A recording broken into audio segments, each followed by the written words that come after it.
இலக்கை நோக்கி டுவர்ட் த கோல். இந்த நிகழ்ச்சிக்கு உங்களை அன்புடன் வரவேற்கிறோம். Praise the Lord. ஆண்டவராகிய இயேசுவின் இனிய நாமத்தில் உங்கள் யாவருக்கும் இந்த புதிய நாளிலே அன்பின் வாழ்த்துக்கள். யோவான் எழுதின சுவிசேஷம் 2ஆம் அதிகாரம் 4ஆம் வசனம். என் வேளை இன்னும் வரவில்லை என்றார்.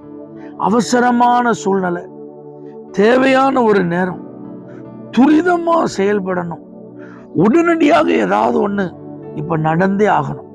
அப்படிப்பட்ட நிலைமை தான் ஆண்டவர் இந்த வார்த்தையை சொல்லக்கூடிய நேரத்தில் இருந்துச்சு. ஆனா இயேசு ரொம்ப கூலா சொல்றாங்க, என் வேலை இன்னும் வரல. இந்த வார்த்தையை கேட்கிற நீங்க யாரா இருந்தாலும் பதட்டத்தோட இருக்கலாம், பயத்தோட இருக்கலாம், வேகமா நடக்கணுமே ஆனா இன்னும் ஒண்ணு நடக்கலையே, சீக்கிரமா இதை செஞ்சு முடிக்கணுமே ஆனா இப்ப ஒண்ணுமே ஒரு அறிகுறி இல்லை, ஒரு ஸ்டார்ட் கூட பண்ணலையே, ஐயோ இது எவ்வளவு முக்கியம், இது எவ்வளவு தேவை, இது துரிதமா நடக்கணுமே அப்படிலாம் நீங்க நினைச்சிட்டு இருக்கலாம். ஆனா கர்த்தர் சொல்றார், என் வேலை இன்னும் வரல.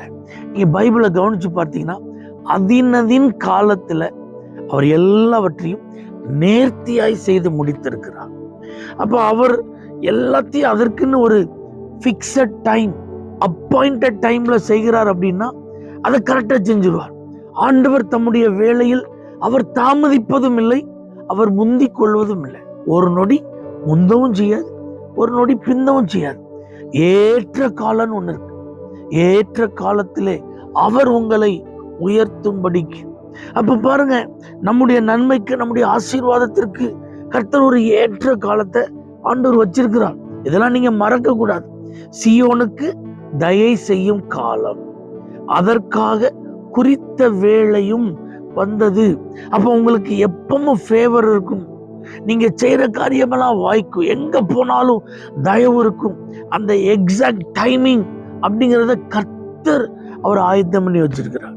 அப்ப பாருங்க, நம்ம இப்படிலாம் ஆண்டவர் ஆன் டைம்ல இருக்கும்போது, சரியான தம்முடைய வேலையில அவர் அற்புதங்களை செய்கிறவராய் இருக்கும்போது, நேர்த்தியாய் செயல்படுகிறவராய் இருக்கும்போது, உயர்த்துகிறவராய் இருக்கும்போது, தயவை தருகிறவரா இருக்கும்போது, ஏன் நம்ம தேவையில்லாம டென்ஷன் ஆகணும், ஏன் தேவையில்லாம நாம ஒரியாகணும், ஏன் தேவையில்லாம நாம அவிசுவாசத்திற்கு இடம் கொடுக்கணும், அல்லது வேற ஏதாவது செய்யலாமான்னு சொல்லி வேறு ஏற்பாடுகளுக்கு நம்ம ஏன் போகணும்?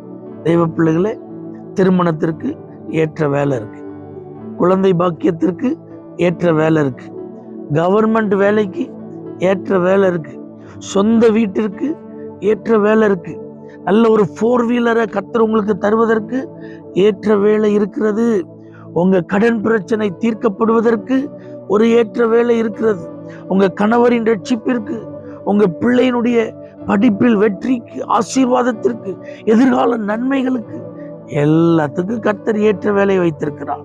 உங்களுக்கு அற்புத சுகத்தை கொடுப்பதற்கு ஏற்ற வேலையை கர்த்தர் வைத்திருக்கிறார். இப்படி உங்க லைஃப்ல எல்லாம் ஏற்ற வேலையில நடக்கும். அப்போ இதுவரைக்கும் நடக்கலைன்னா இந்த வார்த்தையை ஞாபகம் வச்சுக்கோ, ஆண்டுடைய வேலை இன்னும் வரல. ஆண்டுடைய வேலை வந்துட்டுன்னா யாரும் தடுக்க முடியாது, எதுவும் தடுக்க முடியாது. நிச்சயமா ஏற்ற வேலையில எல்லாவற்றையும் செய்து உங்களை கர்த்தர் ஆசீர்வதிப்பார். பயப்படாதீங்க, சோர்ந்து போகாதீங்க. ஆண்டவர் குறித்த வேலையில உங்களுக்கான அற்புதம் உங்களை தேடி வரும். தகப்பனே, எங்களை சரியான நேரத்தில் ஆசீர்வதிக்கிறவர், ஏற்ற வேளையில் உம்முடைய அற்புதத்தை வெளிப்படுத்துகிறவர் என்று அறிந்து நாங்கள் ஜெபிக்கிறோம். இயேசுவின் நாமத்தில் பிதாவே, ஆமென். For prayer contact, Pastor J. J. Kumar, El Shaddai Ministries, 9500252586, Surandai.